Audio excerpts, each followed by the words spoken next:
Hello everyone, I welcome you all at Adhishthana में आपका स्वागत है। So 1.5 year current affair series के अंदर दिस इज लेक्चर नंबर 14। आज लेक्चर नंबर 14 हम इसके अंदर कर रहे हैं, राइट।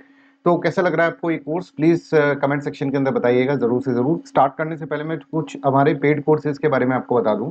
देखिए, एक इकोनॉमिक्स का कोर्स है, that is going to be very beautiful course, ठीक है, जिसके अंदर कंप्लीट कवरेज इकोनॉमिक्स का हम यहाँ पर कर रहे हैं, सिलेबस का कंप्लीट कवरेज कर रहे हैं।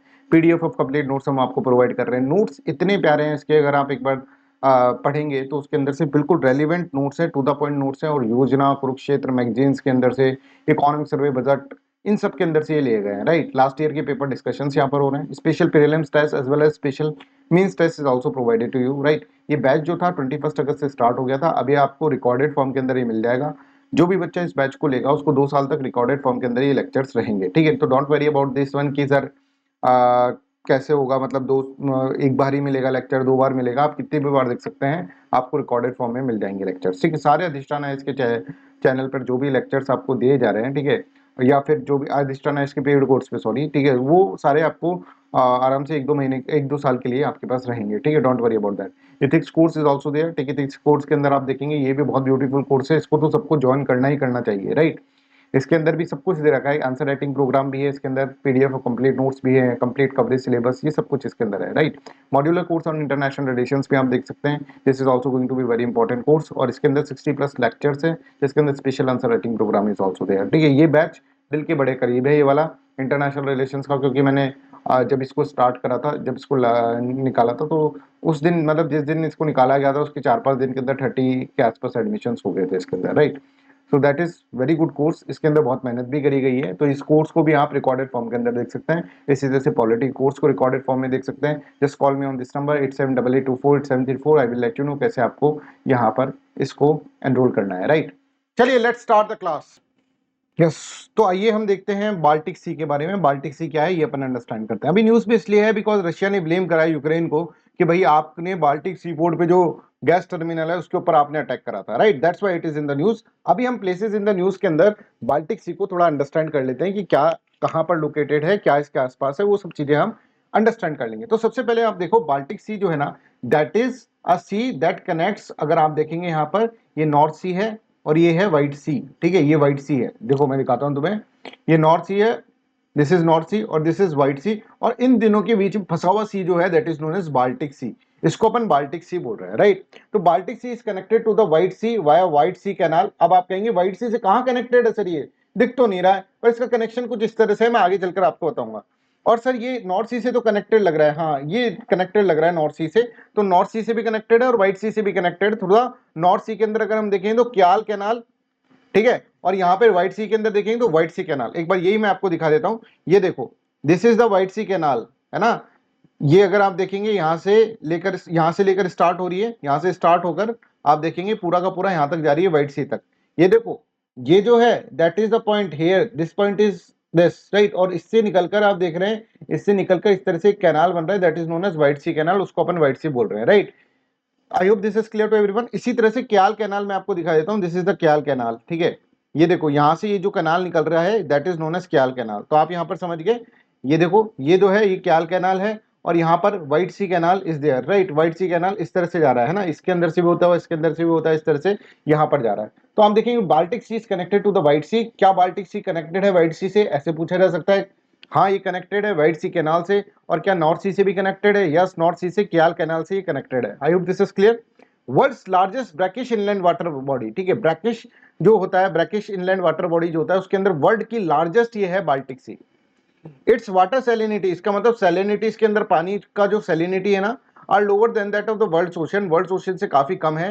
Due to the inflow of the fresh water, इसके अंदर बहुत सारी रिवर आके इसके अंदर समा जाती है। बाल्टिक सी के अंदर बहुत सारी रिवर आती हैं, उन रिवर्स के नाम भी आपको याद होने चाहिए। पहले मैं थोड़े से गल्फ के बारे में बात कर लेता हूँ। इसके आसपास बहुत सारी गल्फ्स हैं, ठीक है। जैसे आप यहाँ पर देखेंगे, ये फिनलैंड है, तो ये Gulf of Finland is there, ठीक है। ये Gulf of sorry, this is Finland, तो ये Gulf of Finland is there.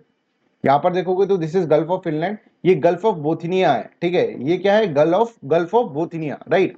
तो बोथनिया गल्फ है इसके अंदर। यहाँ पे देखेंगे Gulf of Finland is there, और यहाँ पर ये गल्फ दिख रही होगी आपको, this is Gulf of Riga, ठीक है। गल्फ ऑफ रीगा भी इसके अंदर है। तो यहाँ पर मैं आपको गल्फ दिखा दूं थोड़ी।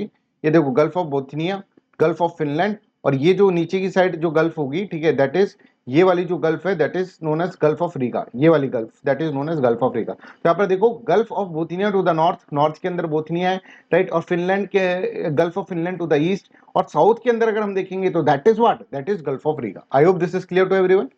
अब आ जाइए हम देखते हैं कि एक बाल्टिक सी के सराउंड करती है कौन कौन सी कंट्री है, ऐसे पूछा जा सकता है क्वेश्चन के अंदर, राइट।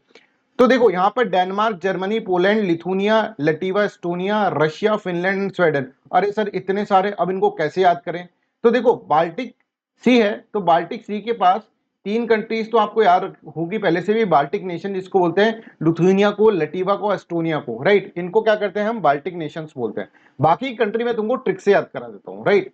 देखो भाई बाल्टिक से क्या याद आ रहा है, बाल्टी आ रहा है सर याद, ये लो तुम्हारी बाल्टी आ गई, ठीक है।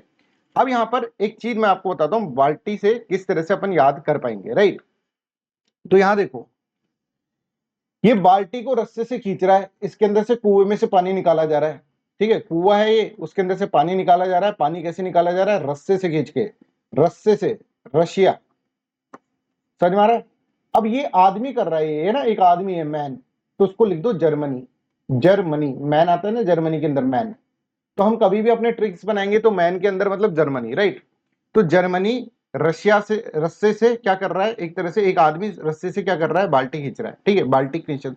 अब ये बाल्टी खींच के पानी का करेगा क्या, पानी को ही क्या कर रहा है, गुफा के अंदर डाले जा रहा है। ये देखो गुफा के अंदर, गुफा को क्या बोलते हैं, डैन, डेनमार्क, समझ में आ रहा है, डेनमार्क। अच्छा बीच में जब ये डाल रहा है ना, तो उसको बहुत सारा लैंड पे चलना पड़ रहा है, बहुत सारा लैंड पे चल के फिर गुफा आती है, और फिर उसको क्या करना है, उसको पानी डालना होता है। तो ये लैंड है।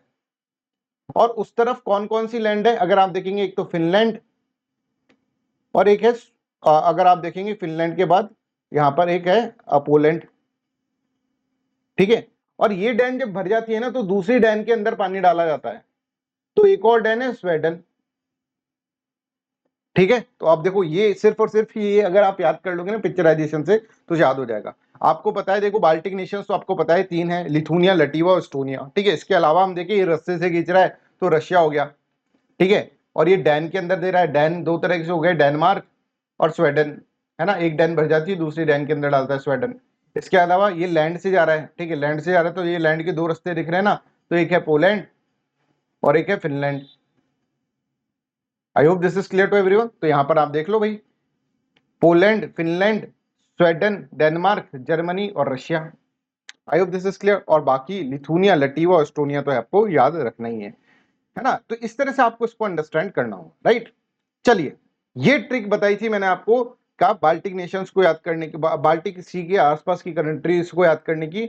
और ये जो है trick that is very important, और ऐसी ट्रिक के साथ हम चीजें पढ़ेंगे, क्योंकि प्रीलिम्स के एग्जामिनेशन में क्या होता है, हमें थोड़ा सा कंफ्यूजन हो जाता है कि यार वो वाला देश था बॉर्डर पे कि नहीं था, तो मैं ऐसे ट्रिक बनाकर ही याद करना होता है, राइट।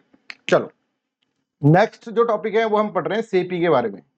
सेपी, सेपी क्या है, सेपी है coalition for epidemic preparedness innovations. Epidemic मतलब कोई बीमारी अगर बहुत ज्यादा आ जाती है, ठीक है ना, बहुत ज्यादा बीमारी फैल जाती है, तो उससे लड़ने के लिए सबसे पहले अपन को प्रिपरेशन करनी पड़ेगी पहले से ही। ऐसा नहीं कि कोविड-19 आएगा उसके बाद हम घबरा जाएंगे अब क्या करें, है ना। ऐसा ही हुआ था कोविड-19 के टाइम पे। तो उस कारण से ये है कि पहले से प्रिपरेशन करके रखो, है ना। That is known as CEPI. CEPI एक तरह से एक बॉडी है जो क्या बोलती है, वो ऐसे बोलती है कि भाई पहले से ही प्रिपरेशन करके रखो, ग्लोब के सारे लोग मिल जाओ, और कभी भी एपिडेमिक आए तो उसके लिए पहले से ही प्रिपरेशन करके रखो, इनोवेशंस करते रहो। अभी हमारा सीरम इंस्टीट्यूट ऑफ इंडिया जो है, ठीक है, उसने ज्वाइन करा है किसको, सेपी को, right. That's why CEPI in the news. तो Coalition for Epidemic Preparedness Innovation, CEPI जो है उसके अंदर अभी देखो न्यूज में इसलिए because Serum Institute of India join CEPI global network to boost production of to boost production of vaccine, vaccine के प्रोडक्शन को बढ़ाने के लिए इसने इस तरह से करा है। सीपी क्या है, एक ग्लोबल कोलिशन है फॉर ग्लोबल प्रॉब्लम, ठीक है। ग्लोबल कोलिशन, ग्लोबल प्रॉब्लम मतलब जैसे कोविड-19 एक ग्लोबल प्रॉब्लम था, तो उसके लिए हम क्या करें, एक तरह से ग्लोबल कोलिशन क्रिएट कर लें, जैसे कि हम पहले से प्रिपेयर्डनेस रहे एपिडेमिक्स के लिए, ठीक है। तो इसका क्या क्या फंक्शन है, ये एक्चुअली ज्वाइंट कोऑर्डिनेटेड एफर्ट है ग्लोब की कंट्रीज का, और जिसके अंदर ये क्या करेंगे, हम एक तरह से वैक्सीनेशन हर जगह पहुंचाने की कोशिश करेंगे, अफोर्डेबल कॉस्ट के ऊपर वैक्सीनेशन हम पहुंचाने की कोशिश करेंगे, सीपी इस तरह से बोलता है। और एक तरह से इक्विटेबल डिस्ट्रीब्यूशन होगा, जैसे हम देखेंगे कोविड-19 के टाइम पे अफ्रीकन नेशंस के पास तो वैक्सीन ही नहीं थी, हमारे के पास इतनी सारी वैक्सीन भरी हुई थी, राइट। तो इन जो जहां पर पहुंच नहीं पाती वैक्सीनेशंस, ठीक है, वैक्सीन जहां पर नहीं पहुंच पाती, उसके लिए क्या कर रहे हैं, इसके लिए एक ग्लोबल कोलिशन यहाँ पर बनाया गया है। तो आप यहाँ पर देखोगे, देखो ये यहाँ पे लिख रखा है एपिडेमिक डिजीज जो होती है ना वो बॉर्डर को रेस्पेक्ट नहीं करती, एक कंट्री में होती है तो सभी कंट्रीज में फैल जाती है, इसलिए सभी कंट्रीज को मिलके उससे लड़ना चाहिए, right. We work together to accelerate the development of the vaccine against the emerging infection disease. जो भी इन्फेक्शियस डिजीज है, इमर्जिंग इन्फेक्शियस डिजीज, उसके अगेंस्ट में हम सबको मिलकर वैक्सीन बनानी पड़ेगी साहब। एक आदमी वैक्सीन बना लेगा ऐसे नहीं होगा, और मिलकर वैक्सीन बनाकर हमको सब तक बांटनी पड़ेगी, सब तक पहुंचानी पड़ेगी, राइट। तो सेपी का तो ये है, देखो CEPI is a innovative global partnership between the public, private, philanthropic and civil society organisation. Public भी है मतलब गवर्नमेंट भी है, प्राइवेट प्लेयर्स भी है, फिलैंथ्रोपिक सोसाइटीज भी है, सिविल सोसाइटीज भी, इन सब ने मिलकर ग्रुप बनाया, that is known as CEPI, जिससे कि इक्विटेबल एक्सेस हो किसके, वैक्सीनेशन के ऊपर, वैक्सीन के ऊपर। क्या आप गरीब देश है इसलिए आपको वैक्सीन नहीं मिल पा रही है, आप रिसर्च एंड डेवलपमेंट नहीं कर पा रहे इसलिए आपके पास वैक्सीन नहीं है, इन सब चीजों को हटाए साइड में, और सेपी कहेगी कि मैं पहुंचाऊंगी इस तक वैक्सीन, मैं पहुंचाऊंगी अफ्रीका तक वैक्सीन, इस तरह से। आई होप दिस इज क्लियर। और ये जो बना था ना, ये 2017 के अंदर ही बन गया था ग्रुप, पर देखो 2 साल के अंदर ही कोविड 19 आ गया 2019 के अंदर, राइट। और 2019 के जब कोविड 19 आया तो CEPI played a very important role for equitable distribution of what, vaccine.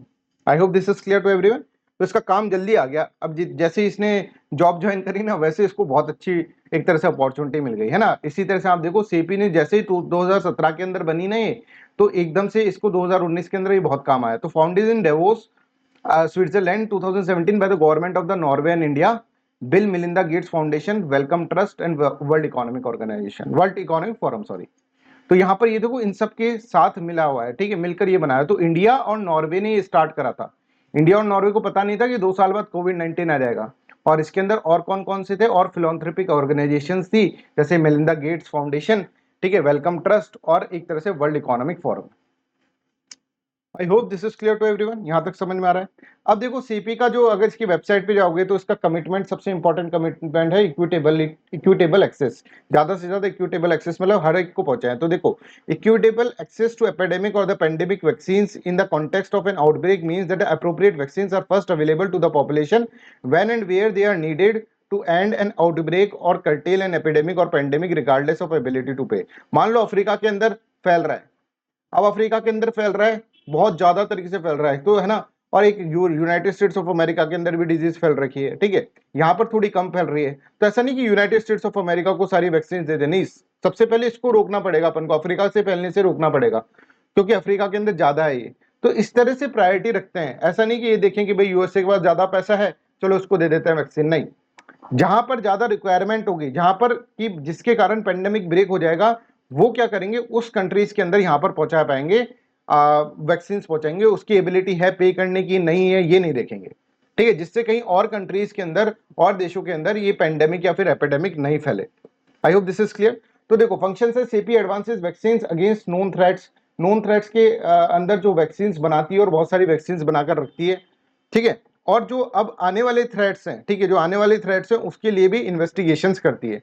CP funds new and innovative platform techniques with the potential to accelerate the development and manufacturing of vaccines against the previously unknown pathogens. जो unknown pathogens है उनके खिलाफ, उनके लिए भी वो vaccines बनाने की यहाँ पर कोशिश करती रहती है। जो नोन थ्रेट्स है उनके खिलाफ तो बना ही रही है, जो अननोन थ्रेट है, अननोन पैथोजन है, जिसको हम जान नहीं पाए हैं, वेरियस बैक्टीरियाज को, ठीक है, उनको ये भी क्या तरह से वैक्सीन बनाने की कोशिश करती है। इसके अलावा CEPI supports and coordinate activities to improve our collective response to the epidemics, strengthen capacity in the countries at the risk and advance the regulatory science that governs the product।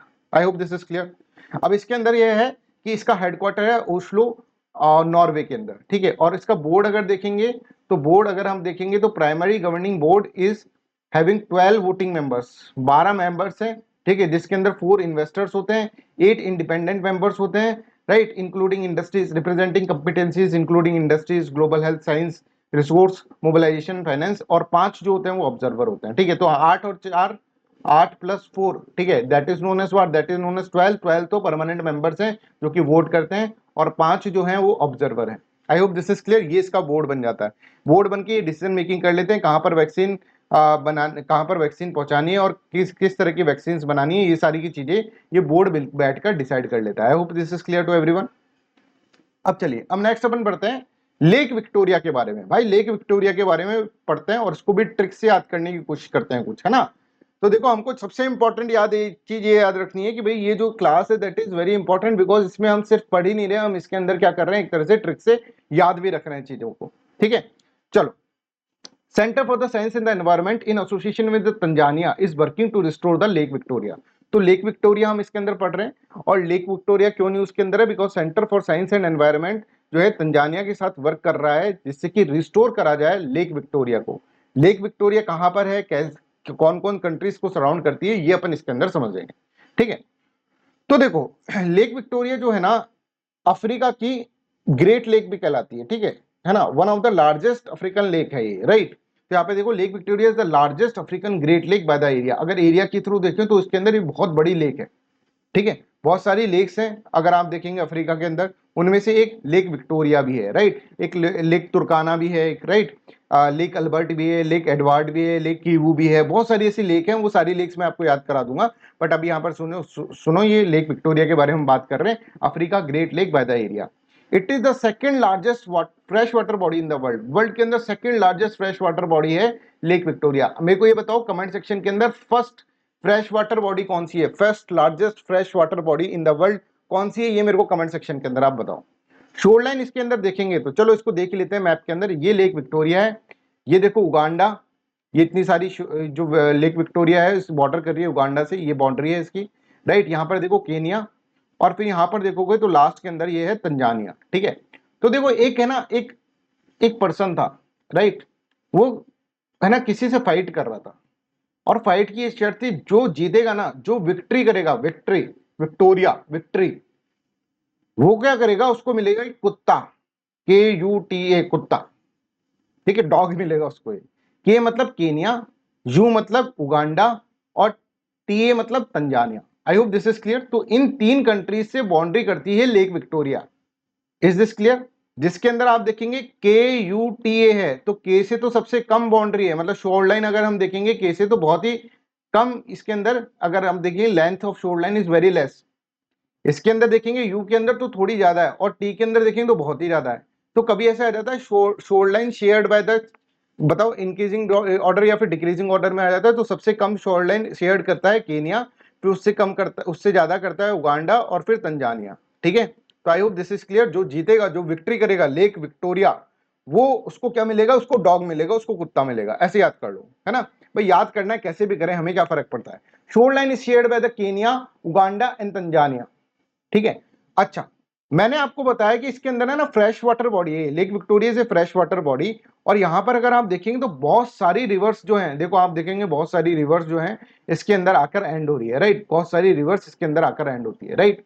तो बहुत सारी रिवर्स जो हैं उसके अंदर आके and होती है, और फ्रेश वाटर रिवर्स हैं, और बहुत सारी रेनफॉल भी आती है लेक विक्टोरिया के ऊपर, इसलिए इसके अंदर हमेशा फ्रेश वाटर, बहता हुआ पानी रहता है। ये सब है ना, इसको पानी देते हैं, सब ये लोग आकर इसको पानी देंगे, कि सारे की सारी फ्रेश वाटर बॉडीज जो हैं, ठीक है, वो इसको आकर पानी देंगे। पर एक रिवर जो है ना, वो उसका सारा पानी निकाल के लेके जाती है, that is river Nile. River Nile जो है उसका, वो क्या करती है, वो सारा का सारा पानी उसका निकाल कर लेकर चल जाती है। तो इतनी सारी रिवर है, जैसे कगेरिया रिवर है, ठीक है, केटोंगा रिवर है, इस तरह बहुत सारी रिवर्स हैं जो इसके अंदर क्या करती है, पानी डालती है, पर सारा पानी लास्ट के अंदर लेक नाइल, वो रिवर नाइल जो है वो निकाल कर लेकर चल जाती है। तो यहाँ पर देखो बहुत सारी रिवर्स के अंदर आपको दिख जाएंगी, रिवर कगेरिया, कटोंगा, सियो, याला, न्यांडू, सोंडू, राइट। इस तरह से मारा रिवर्स, ये सब क्या है, ये सब रिवर लेक को क्या करती है, लेक के अंदर पानी डालती है, and the river Nile carries water out of the lake, और सारा पानी रिवर नाइल निकालकर लेकर चल जाती है। I hope this is clear to everyone. यहाँ पर आप सबको क्लियर होगा। तो आप यहाँ पर देख सकते हैं लेक विक्टोरिया, केनिया, उगांडा और तंजानिया, ये तीन जो कंट्रीज हैं वो उसकी चारों तरफ है, चौथी कोई कंट्री नहीं है इसके अंदर, है ना। और आप देखो कितनी सारी लेक्स है, मैं आपको बताता, lake Albert, lake Edward, lake Kivu, ठीक है, लेक तंगानिका, ठीक है। और यहाँ पर देखोगे आप लेक तुर्काना, बहुत सारी लेक्स है अफ्रीका के अंदर, राइट। अफ्रीका के अंदर लेक है, और उसमें से आप देखेंगे लार्जेस्ट लेक जो है that is known as lake Victoria, by area largest है। चलिए, next is the Vaibhav fellowship scheme. Well, Vaibhav fellowship scheme क्या है, ये अपन इसके अंदर पढ़ते हैं। वैभव का मतलब है वैश्विक, वैश्विक मतलब पूरे विश्व के अंदर जो भारतीय वैज्ञानिक है उनसे रिलेटेड ये स्कीम है वैभव। तो वैभव एक ऐसा आदमी था, है ना, जो साइंस एंड टेक्नोलॉजी में बहुत स्ट्रांग था, बहुत अच्छे नंबर आते थे इसके साइंस एंड टेक के अंदर। तो इसने सोचा कि यार मैं साइंटिस्ट ही बन जाता हूँ। हमने कहा बन जा भाई, पर इसने कहा मैं भारत के अंदर नहीं बनूंगा, मैं बाहर जाऊंगा, बाहर जाके मैं क्या करूंगा, रिसर्च करूंगा। तो वैभव को इस स्कीम के अंदर, वैभव फेलोशिप स्कीम के अंदर, वैभव नाम के बंदे को वापस से बुलाया जा रहा है कि भाई नादान परिंदे घर आ जा और घर आके कुछ इनोवेशन कर ले। बेवकूफों की तरह बाहर चला गया तू, है ना, थोड़ा साइंस एंड टेक्नोलॉजी स्ट्रॉन्ग क्या हो तो निकल गया यहाँ से। तो उसके लिए वैभव फेलोशिप स्कीम है कि बाहर के जो लोग हैं, ठीक है, बाहर के ऐसे लोग जो कि इंडियंस थे, पीआईओ हैं, जो पहले पहले इंडियंस थे, जैसे कि एनआरआई हो गया, पीआईओज हो गए, overseas citizen of India, right, ये सब जो है ये सब वापस आए भारत के अंदर और भारत के अंदर थोड़ा सा डेवलपमेंट मतलब इनोवेशंस करे भारत के अंदर। इस तरह से ये वैभव स्कीम होती है। I hope this is clear to everyone. तो Vaishvik Bharatiya Vaigyanik fellowship, ministry of science and technology has launch the first batch of the Vaibhav fellowship. Vaibhav fellowship का पहला बैच इसके अंदर इस तरह से लॉन्च करा गया है ministry of science and technology के द्वारा, that's why it is in the news. चलो वैभव फेलोशिप के बारे में देखें। Aims at improving the research ecosystem of India higher educational and scientific institution, India के higher education and scientific institution के अंदर इकोसिस्टम जो है वो इंप्रूव करने का, रिसर्च इकोसिस्टम इंप्रूव करने का, ज्यादा से ज्यादा लोग रिसर्च करें और जो रिसर्च कर रहे हैं बाहर, राइट, वो भी भारत के अंदर आकर कुछ रिसर्च करें, ठीक है, by facilitating academic and research collaboration between the Indian institution and best institution in the world. World के अंदर जो बेस्ट इंस्टीट्यूशन है उनसे अपने इंस्टीट्यूशंस का क्या करना, एक तरह से कोलैबोरेशन करना, है ना। अब इसके अंदर एलिजिबिलिटी देखो, एप्लीकेंट जो होगा शुड बी एनआरआई, वो कहीं ना कहीं इंडिया से लिंक्ड होना चाहिए, या तो एनआरआई हो या पीआईओ हो और ओवरसीज सिटीजन ऑफ इंडिया जो कि बाहर रह रहा है अभी। इसके साथ साथ पढ़ा लिखा भी होना चाहिए, ठीक है। The applicant must have obtained PhD, MD, MS degree from the recognised university, है ना। इसके अलावा applicant must be researcher engage in the overseas academic research industrial organisation with a proven track record of research and development working the top 500 QS world university ranking. QS world university ranking क्या है, एक तरह से जो world university को ranking दी जाती है, क्यूएस रैंकिंग, राइट, उसके अंदर कम से कम ऐसा कोई जो है उसके अंदर रिसर्चर होना चाहिए वो, राइट, जिसका ट्रैक रिकॉर्ड है रिसर्च एंड डेवलपमेंट में और वो वर्क कर रहा हो टॉप 500 क्यूएस यूनिवर्सिटीज के अंदर, वर्ल्ड यूनिवर्सिटी के अंदर, राइट। एलिजिबिलिटी फॉर इंस्टीट्यूशंस, अब ये इंस्टीट्यूशंस कौन कौन से लिंक हो सकते हैं भारतीय इंस्टीट्यूशन से, ये देखिए, higher education institution university ranked in the top 200 in the NIRF ranking. हमारे देश के अंदर जो एनआईआरएफ रैंकिंग होती है, नेशनल इंस्टीट्यूट रैंकिंग फ्रेमवर्क, ठीक है, तो यहां पर इसके अंदर टॉप 200 के अंदर रैंक आना चाहिए, ठीक है। University rank in the top 200 in the NRF overall ranking and having a NAAC A grade certificate होना चाहिए उनके पास, है ना। तो ये जो है ये एलिजिबिलिटी है इंस्टीट्यूशन के लिए, राइट। इसी तरह से nature and duration of support अगर हम देखेंगे तो fellowship is tenable only in India, India के अंदर ही टेनेबल, इंडिया के अंदर ही योग्य है ये fellowship, and can be implemented in any of the recognised academic institutions, national laboratory and other recognised research and development institution. Host institution should provide necessary administrative and infrastructure support, तो host institution ही देगा। fellowship is for the 1 और 2 month, 1 से लेकर 2 months तक होते हैं each year for the period of the 3 years, 3 साल तक के लिए, एक साल में आपको 1 से 2 महीने लगेंगे और 3 साल आपको के अंदर आपको फेलोशिप दी जाएगी, राइट। अब देखो, fellows will be entitled to receive the grants as below, उनको कुछ कुछ दिया भी जाएगा, जैसे फेलोशिप जो होगी वो कितनी, यूएसडी $5,000, ठीक है, इन इक्विवेलेंट इंडियन करेंसी के अंदर यहां पर दी जाएगी। तो ये बहुत बड़ा अमाउंट है जो आपको दिया जा रहा है, राइट। इंटरनेशनल ट्रैवल आपकी फ्री में, आराम से बिजनेस क्लास के अंदर ट्रैवल करो, place of their institution to the place work in the India, ठीक है, वहां से आ रहे हैं, ठीक है, मान लो कहीं बाहर की यूनिवर्सिटी, यूएसए की यूनिवर्सिटी से आ रहे हैं और भारत तक आ रहे हैं, तो बिजनेस क्लास का टिकट तुम्हें क्या है, फ्री दिया जा रहा है। फिर 3 से 4 स्टार होटल के अंदर आपको रुकाया जाएगा, और कंटीजेंसी मतलब जो कोई आवश्यकता होगी आपको इसके लिए कुछ पैसा दे दिया जाएगा, 1 लाख पर ईयर, ठीक है, कंटीजेंसी फंड है कि कंटीजेंसी मनी है कि अगर कहीं कोई जरूरत पड़ जाए तो तुमको 1 लाख रुपए पर साल पर ईयर भी दे रहे हैं। Domestic travel for the academic purpose up to the 2 station in area, host institution will get 10 lakh rupees, और होस्ट इंस्टीट्यूशन जो होस्ट कर रहा है इस चीज को, ठीक है, उसको 10 लाख पर ईयर मिलेंगे for hosting the scientist and providing office, lab, accommodations and facilitating for various infrastructure support. तो ये सब सपोर्ट वो दे रहा है होस्ट इंस्टीट्यूशन, तो ये क्या करेंगे, इनको होस्ट इंस्टीट्यूशन को 10 लाख हर साल यहाँ पर दिए जाएंगे। I hope this is clear to everyone and this is all about today's class. I hope you enjoy this class. Thank you so much for listening me so kindly. That's all for today's class. Thank you so much. Bye bye, take care.